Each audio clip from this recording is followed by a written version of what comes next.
Ah, yes.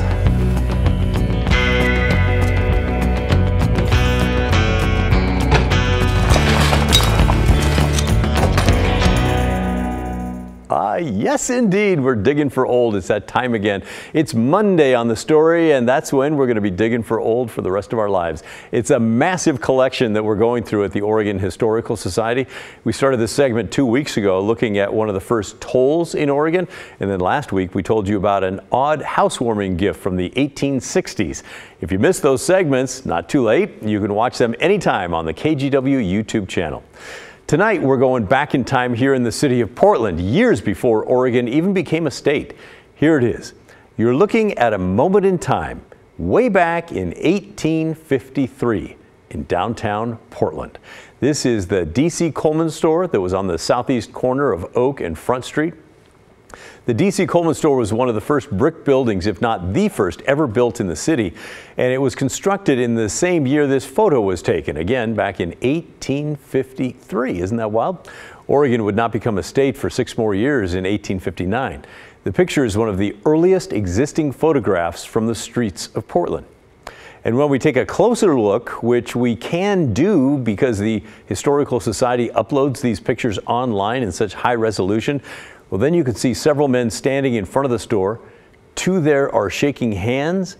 A few others are mid-conversation, and a couple of the guys are off to the side standing on their wagons.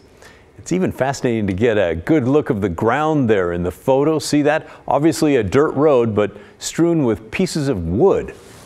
Where's the street cleaners? Where's the street cleaners? There's even a hint of modern-day Portland in this photo from 170 years ago. So sad but true. What appears to be a broken window on top of the tall door leaning up against the side of the building. We've certainly seen our fair share of those around town, haven't we?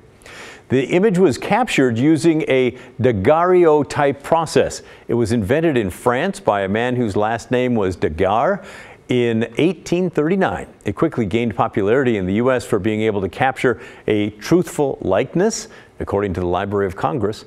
In 1850, there were 7 daguerreotype studios in New York City alone, 70. And a few years later, they were right here in Portland, Oregon. Here's a stock photo of what the cameras looked like. Those big boxy things, kind of cool. The images were created on a sheet of copper plated with a thin coat of silver. After exposure to light, the plate was developed over hot mercury until the image appeared immersed in a salt solution and toned with gold chloride. Who figured all that out?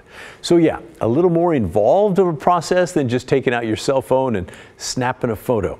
You can see in our picture of Portland that the image has started to disappear just a little bit along the edges.